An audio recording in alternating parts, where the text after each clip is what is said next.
Uma mulher sai de casa depois de discutir com a irmã, ela liga para essa irmã e fala que vai dormir na casa de um amigo. Mas essa foi a última vez que a irmã dela escutou a voz dela, porque dali ela simplesmente desapareceu. Oi pessoal, tudo bem com vocês? Meu nome é Gisele Yildiz e sejam todos bem-vindos a mais um vídeo aqui do canal. Bom, hoje então eu vou contar a história de Azra Gülendam Haytoğlu. Ela tinha 21 anos de idade, ela fazia faculdade de jornalismo, estava já indo ali para o terceiro ano da faculdade e também ao mesmo tempo ela trabalhava em um café. Ela morava em Antália, morava ela e a irmã mais velha. Então esse caso aqui aconteceu em 2021. 2021 nós já estávamos passando aí por esse momento de pandemia, né? E no dia 28 de julho de 2021, as duas estavam ali em casa e a Azra já estava farta de ficar trancada ali e ela teve uma discussão com a irmã dela, porque ela falou, eu quero sair, e a irmã dela falou, não, você não pode sair porque é proibido você sair na rua, porque você está positivo. Mesmo assim, a Azra falou, não, eu vou sair sim, vou na rua e vou tomar um ar. Passa algum tempo depois, a Azra manda uma mensagem para a irmã dela e fala, olha, eu estou aqui no café e estou sentada com um homem mais velho. Ela usa a palavra abi em turco, que seria irmão mais velho, mas não é o irmão de sangue mesmo, né? Seria homem mais velho, tá? Desculpa, eu traduzi assim, é difícil pra gente traduzir do turco para português. Mas ela fala então para a irmã, ele já contraiu esse vírus, então ele entende o que eu estou passando. A irmã já começou a ficar um pouco preocupada, mas tudo bem, não deu muita bola. Passou o tempo, então, horas depois, já era tarde da noite, aproximadamente 1 hora da manhã, a irmã fica bem preocupada e liga para ela.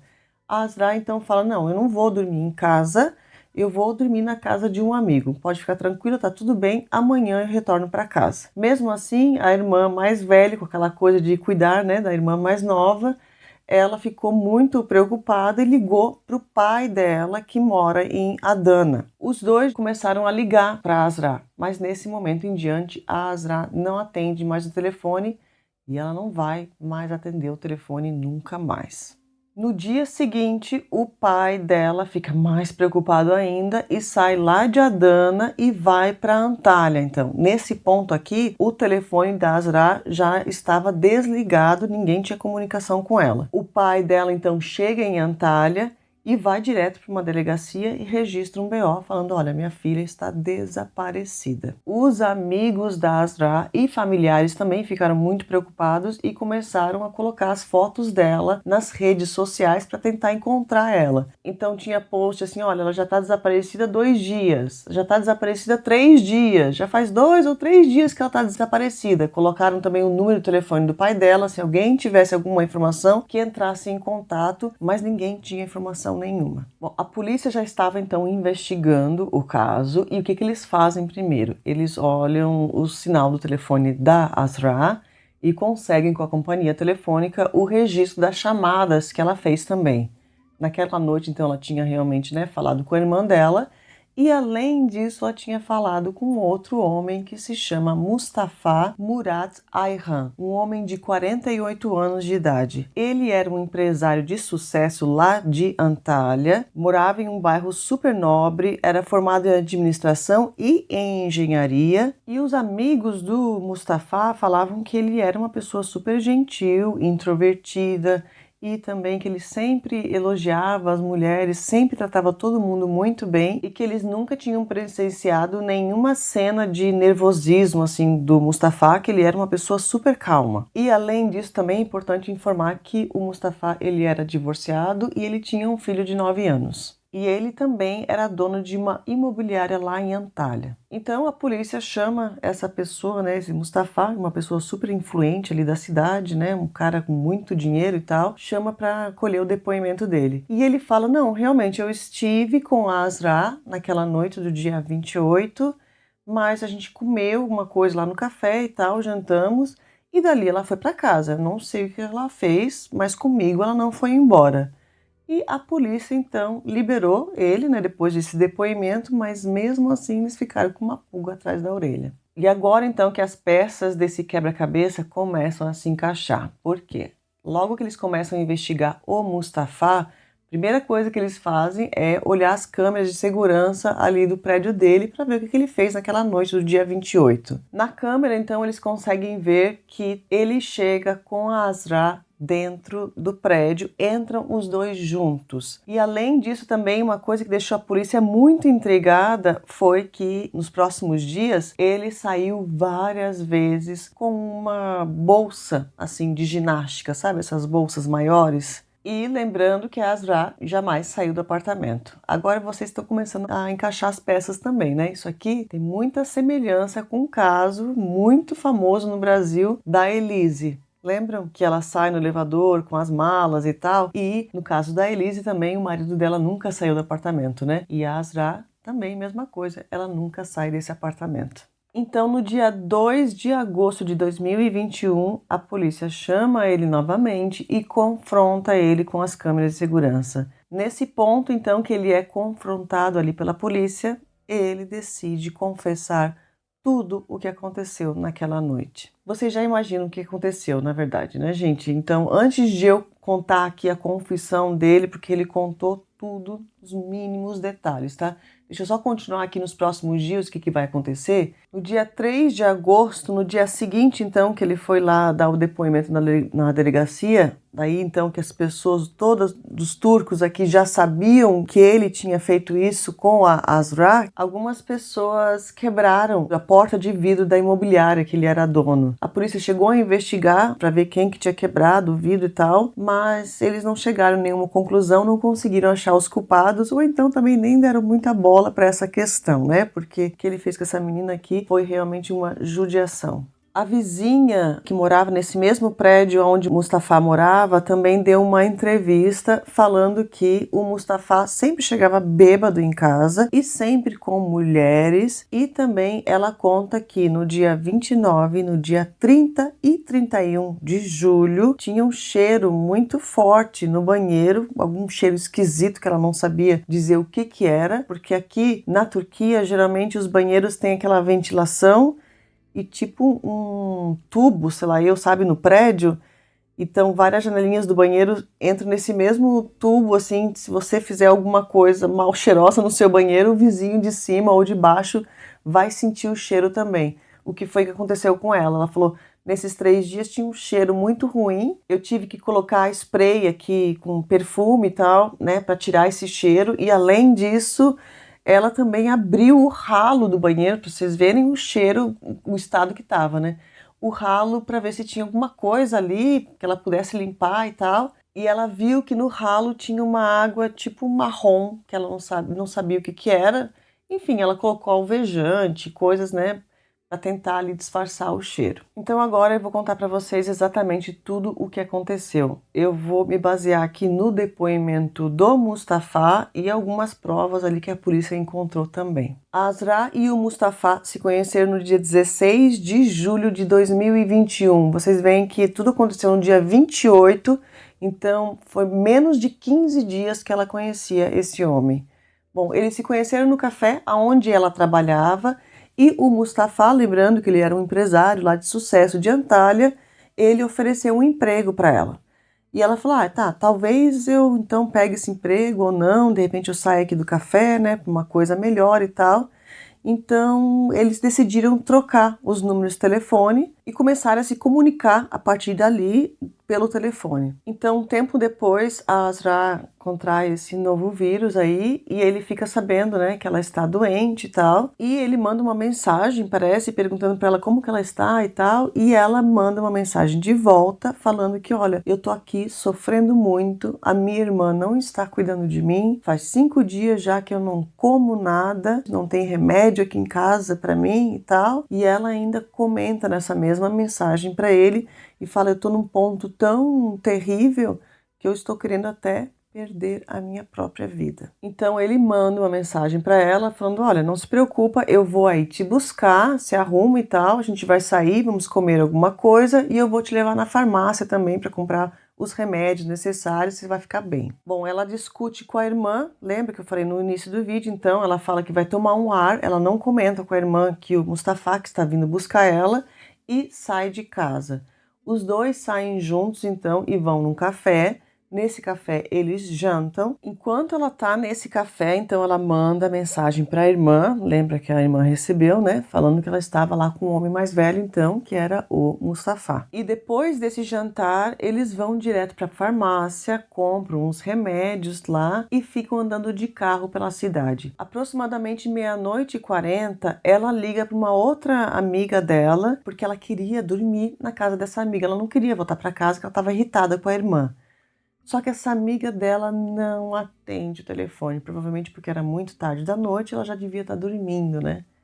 Então ele fala para ela, fala: olha, eu moro num apartamento de 3 quartos, então se você quiser, você pode ir lá dormir lá em casa, né? Você vem para minha casa, você dorme lá tranquila, amanhã você vai para casa, você vai estar melhor porque já tomou os remédios. Só uma pausa aqui, porque essa conversa aqui nós estamos nos baseando no depoimento dele, é claro, porque não existe, né? Ela não está aqui, infelizmente, mais para contar o lado dela, o que realmente aconteceu naquela noite. Mas então, continuando. Eles entram no apartamento, no prédio dele, 1:30 da manhã. E logo que eles entram dentro desse apartamento, então, ele oferece para ela dormir no quarto do filho dele. E ela fala: não, eu tô com esse vírus aqui, né? Então eu vou dormir na sala. Ele diz que ela deita então no sofá e ele vai pro quarto dele, começa a beber e também usa umas substâncias ilícitas. Ele fala que ele acaba apagando e então na manhã seguinte, aproximadamente 8:30 da manhã, os funcionários que trabalhavam para ele lá na imobiliária chegam lá no prédio. Ele desce e dá a chave da porta da imobiliária para eles conseguirem abrir lá o negócio. E ele sobe e diz que volta para o quarto dele e volta a dormir. Acorda novamente aproximadamente 1 hora da tarde e ele vai na sala e ele vê que a Asra está lá deitada e que a coberta dela não estava em cima dela. Então ele diz que ele senta no sofá do lado dela, pega a coberta para cobrir ela. E ele fala que quando ele vai cobrir ela, ele acidentalmente encosta a mão na bunda dela. Aí diz que nesse ponto aqui, ela acorda assim, um pavor e começa a gritar muito. O que você está fazendo? O que você acha que é? E não sei o quê. E ela chega a dar um tapa assim, no lado esquerdo do rosto dele. Ele fala que ele também entra em pânico porque ela está gritando muito. E aí ele pega e segura nela aqui e fica segurando até ela parar de se mexer. Ele fala que quando ele viu que ela não estava respirando, ele ainda checa o pulso dela e ele vê realmente que ela está sem vida. Ele pega o celular dela e pega os chinelos dela também e as garrafas de bebida que ele tinha bebido lá no dia anterior, sai de casa, quebra, parece, o celular e ele vai em um rio que tem ali perto e joga o celular dela lá no rio. Os chinelos e as garrafas de bebida ele joga mesmo na lata de lixo ali em algum lugar ali em Antalya. E então ele volta para casa, diz que começa a beber novamente, usar os outros negócios lá, né, para ficar fora de si. E então ele começa a pensar o que ele vai fazer, como que ele vai tirar a Asra de lá. Ele fala que ele lembra das câmeras de segurança, então falou: não posso tirar ela daqui, né, no colo. Então ele decidiu: vou separar ela então. Então ele sai de casa novamente e ele vai em uma loja que tinha ali perto e compra uma serra de serrar madeira e volta para casa. Ele pega a Asra e carrega ela e coloca dentro da banheira que tinha ali no apartamento dele. Ali na banheira mesmo, então, ele começa o serviço, né? Ele então começa separando daqui para cima, tira essa parte e coloca em um saco de lixo. E aí ele diz que ele abre a água ali para a água então fluir junto com aquela coisa vermelha ali que vai sair, né? E sai de casa com essa parte dentro daquela bolsa de ginástica que ele tinha. Agora a gente começa a entender o testemunho da vizinha, né? Que ela falou que tinha aquela água marrom no ralo, que tinha aquele cheiro muito ruim e tal, nos próximos 3 dias. Mas enfim, o que que ele faz então? Ele vai até uma área assim para você ter uma vista bonita da cidade lá de Antalya, que se chama Seir Tepesi. Ali então perto tinha um penhasco. Ele diz que ele vai até o penhasco e joga então essa parte do penhasco abaixo e retorna novamente para casa e continua o serviço dele. Ele começa separando então essa parte aqui, essa e essa, né? São 3 partes desse lado e 3 partes desse lado aqui também.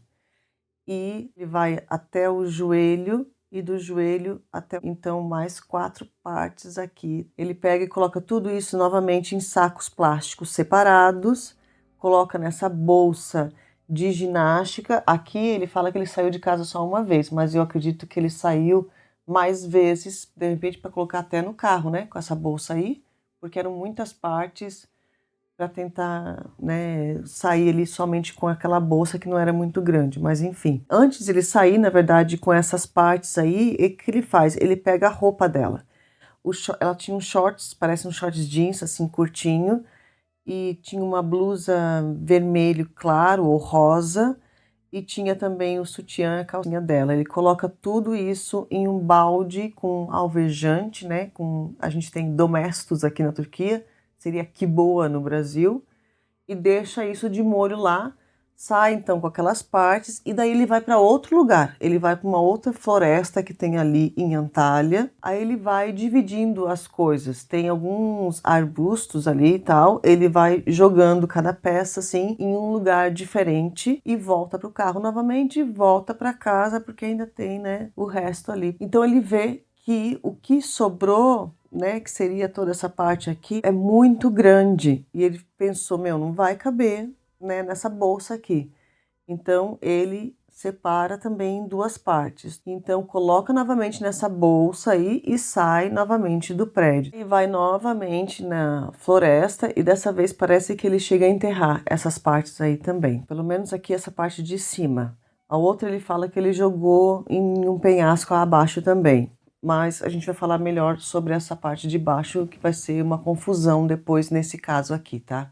Então ele volta para casa, lembra que as roupas estavam lá no balde, ele coloca a faca que ele usou nesse balde também, a serra que ele comprou, ele nunca usou, tá? Ele falou que ele acabou usando uma faca que estava na cozinha dele mesmo.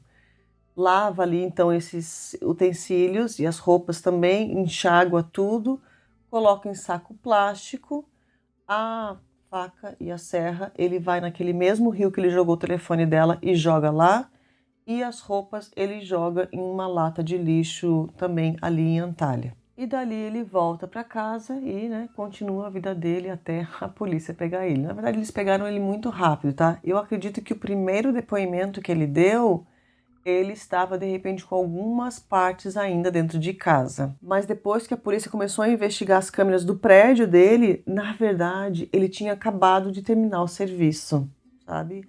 Foi por muito pouco tempo que a polícia não pegou ele ali no flagra mesmo, com algumas partes pelo menos ainda no apartamento dele. E ele termina o depoimento dele falando que ele sente muito e que foi tudo um acidente.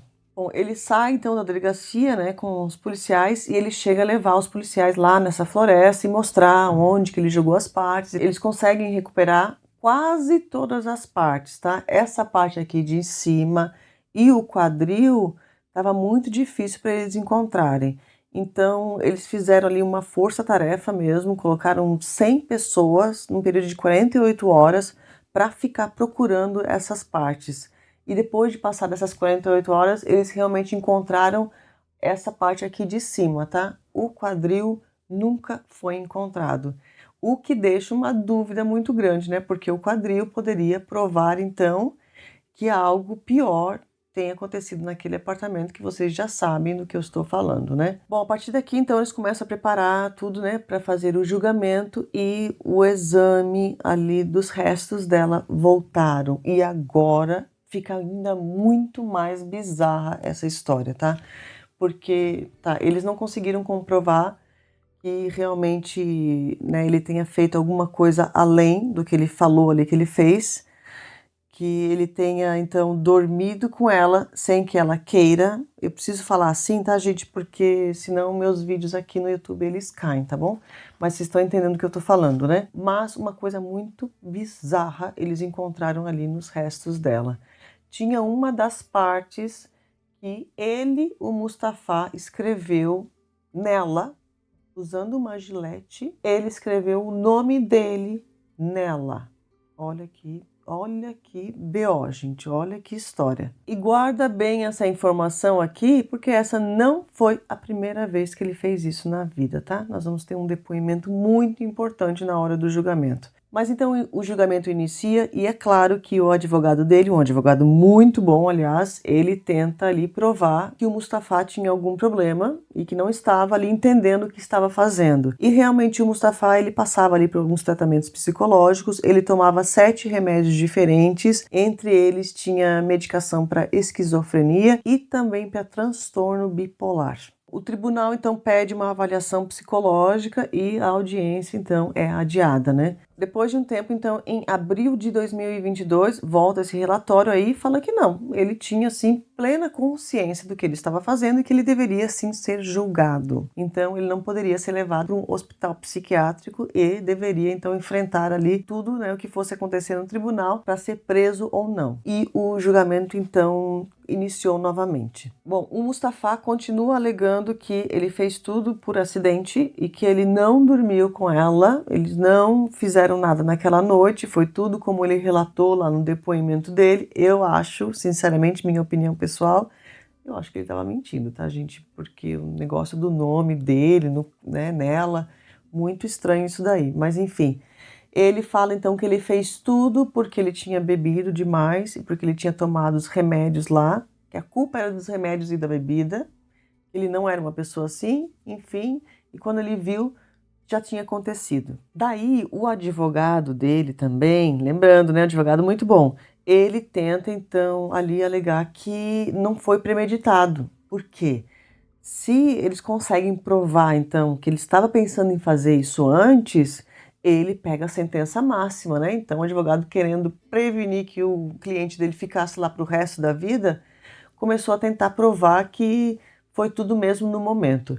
Então, ele traz o recibo lá da serra que ele comprou. Além disso, também ele mostra as câmeras de segurança da Asra entrando dentro do apartamento e dá para se ver realmente que ela entrou ali por vontade própria, apesar de que o pai dela fala que não, minha filha pode ter sido ameaçada antes de entrar naquele prédio. Eu acho que minha filha não entraria assim na casa de um estranho, mas enfim, né? Então o advogado tentou de tudo para convencer ali o júri de que ele tinha feito ali realmente no calor do momento, mas a acusação veio com provas melhores ainda. A polícia chegou a investigar também o telefone celular dele, é claro, e o computador dele também, as pesquisas que ele fez naqueles dias. E eles viram realmente que naquela noite ele pesquisou por uma farmácia de plantão, porque eles foram na farmácia, lembro, e antes de ela perder a vida, ou pelo menos do horário que ele falou que tudo aconteceu, ele havia pesquisado no computador dele, olha que bizarro. Ele pesquisou algo do tipo, aonde bater aqui para que a pessoa desmaie, né? Qual o local que a gente precisa bater para a pessoa então apagar ali. E então o tribunal pergunta para ele, falou, você pesquisou isso daqui, então você estava pensando já em ir lá na sala e fazer isso tudo com essa mulher. E ele falou, não, é porque eu estava assistindo um filme e nesse filme tinha uma cena que acontecia isso, então eu fiquei intrigado, por isso que eu pesquisei na internet naquele horário. E daí o tribunal pergunta, ah tá, mas então você estava assistindo esse filme? Qual era o nome do filme? Ele fala, eu não lembro o nome do filme. Aí agora entra uma parte muito mais bizarra ainda, como se não fosse já bizarro esse caso aqui, né? Meu Deus, já foi estranho do início, mas começa a ficar muito mais estranho quando entra o depoimento de uma ex-namorada do Mustafa. Bom, essa ex-namorada, ela conta que ele realmente maltratava muito ela e que ele apertou aqui nela várias vezes. Ela falou que várias vezes isso aconteceu, mas que por alguma razão, no último minuto, ele tirava a mão e ela conseguia então respirar. E ela falou que ela não perdeu a vida por segundos, assim. E ela conta também que teve uma vez que eles estavam dormindo juntos e o Mustafa veio com uma gilete e ele queria, porque queria escrever o nome dele nela. E ela falou que ela discutiu e não deixou ele fazer aquilo com ela. Olha só, gente, então esse doido, ele já tinha feito isso com outras mulheres antes.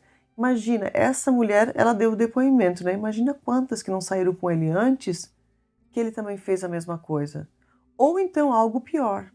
No final do vídeo nós vamos falar mais sobre esse assunto, tá? Mas então ela termina ali o depoimento dela falando que ela viveu simplesmente um pesadelo quando ela estava com o Mustafa e que ela simplesmente só queria esquecer tudo aquilo. Bom, o julgamento, então, entre outras testemunhas e tal, mas depois de um tempo, então, é finalizado. O Mustafa é considerado culpado pelos 2 atos, tá? Por ter tirado a vida dela e por ter, então, dormido com ela sem ela querer também. Apesar de que essa segunda acusação aí, ela não foi esclarecida, não foi realmente provada, mas mesmo assim o juiz levou em consideração. Então, condenou ele à prisão perpétua agravada, que é a sentença máxima que um preso pode pegar aqui na Turquia. E, além disso, também deu um adicional de 16 anos por ter, então, dormido com ela sem que ela queira. Foi uma sentença muito boa, na verdade, tá? Eu adorei esse juiz aqui. Bom, depois de tudo acontecer, o pai dela sai ali no tribunal, ali, né? Depois de dar a sentença e tal, ele dá um depoimento, assim, muito, mas muito emocionante. Esse pai realmente estava ali atrás para defender a filha e ele sempre falava, precisa dar a sentença máxima para esse cara, porque esse cara é louco. Vai saber quantas pessoas não passaram pela mesma situação que a minha filha também passou. E ele ainda termina ali o depoimento dele na frente ali do tribunal, falando que ele espera que com essas sentenças aí, né, máximas dadas aos presos, então, que esse tipo de coisa não aconteça mais com as mulheres aqui na Turquia. Bom, além disso também foram feitos vários protestos aqui, pedindo então mais segurança para as mulheres, pedindo então penas máximas para esse tipo de pessoas que fazem esse tipo de coisa com mulheres aqui na Turquia. E também teve uma comoção muito grande na faculdade, na comunidade e na Turquia em geral com esse caso aqui, porque foi um caso muito, mas muito triste mesmo, de uma frieza, né, completa. Muitas pessoas também comentaram nas redes sociais, turcos aqui comentando que talvez esse cara tenha feito isso antes, porque ele planejou tudo muito certinho, ele foi muito meticuloso ali, né? E limpou muito bem a área. Então, talvez também ele tenha saído para comprar aquela serra para tentar disfarçar ali que ele não estava, né, querendo fazer aquilo, ou que não tinha sido premeditado, porque na verdade aquela serra ele nunca usou. Não precisava ter feito aquela compra, então vai saber se isso não aconteceu anteriormente com outra mulher. Bom, ele vai ficar então aí preso quando é prisão perpétua agravada aqui na Turquia. Eu descobri isso recentemente, na verdade, assistindo um noticiário aqui na TV que estava passando, e eles falando que quando é agravada, o preso, ele não fica em celas compartilhadas, ele fica sozinho numa cela e ele não sai todos os dias para tomar sol com os outros presos. Ele tem, parece que a cada 2 ou 3 dias somente uma saída e no máximo 1 hora, e ele fica sozinho no pátio. Olha só, gente. E também, além disso, eles não podem receber visitas de família. Visita íntima, nem pensar, né, gente? Porque eu acho que nem, eu não tenho certeza, mas eu acredito que não tenha visita íntima para preso nenhum aqui na Turquia, tá? Mas eles não recebem visitas de familiares, visitas de ninguém. Esses 40 anos, eles ficam sozinhos na cela e saem sozinhos no pátio e acabou, tá? Acabou. E é isso aí que acontece com eles. Ainda bem, né? É isso que eles merecem, né? Fizeram mal, então passa o resto da vida aí para tentar aprender, pelo menos refletir o quão triste você fez uma família inteira, né? Esse pai da Asra aí tá chorando até hoje e muitos outros pais choram aí pela perda dos seus filhos de uma forma tão brutal, não só aqui na Turquia, mas no mundo todo, tá, gente? Lembrando que esse tipo de caso não acontece só aqui, não. Infelizmente, a maldade está por aí. E a mensagem que eu trago nesse vídeo de vocês hoje é muito importante.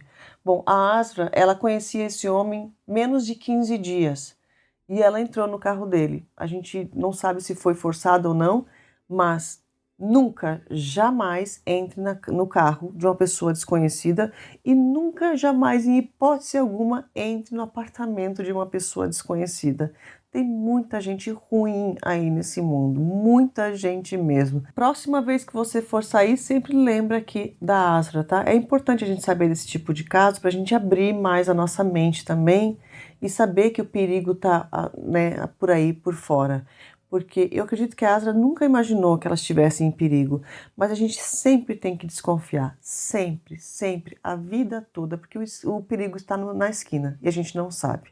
Então jamais façam isso, não entrem em carro de pessoas desconhecidas e jamais entrem em apartamento de pessoas desconhecidas pela sua própria proteção, para que você não seja mais um número na estatística. Tá bom? E antes de acabar o vídeo, é claro, por favor, se inscreve no canal se você está gostando aqui dos casos. Lembrando que toda terça-feira tem um caso novo para vocês. Deixa o like para mim, por favor, me ajuda bastante na divulgação do canal. Se puder também, compartilha. Nossa, compartilhar me ajuda ainda muito mais a trazer mais gente aqui. Nós estamos na meta de chegar aos 100 mil inscritos. E, recentemente também, não sei se vocês perceberam, mas eu troquei o nome do canal. Eu coloquei agora Gisele Yildiz, né? Era falando de Turquia. Eu vou continuar trazendo os casos da Turquia aqui também, tá? Mesmo porque eu continuo morando aqui na Turquia, mas eu troquei o nome do canal porque eu tive aí umas recomendações de alguns casos que aconteceram no Paquistão, no Afeganistão e em outros países aqui perto de mim também, que eu quero trazer aqui para o canal. Então, eu quero abrir aí esses casos que chocaram a Turquia para casos que chocaram o mundo. O que vocês acham? Eu vou sempre tentar trazer casos inéditos para vocês, tá bom? Um beijo grande e vejo vocês no próximo vídeo.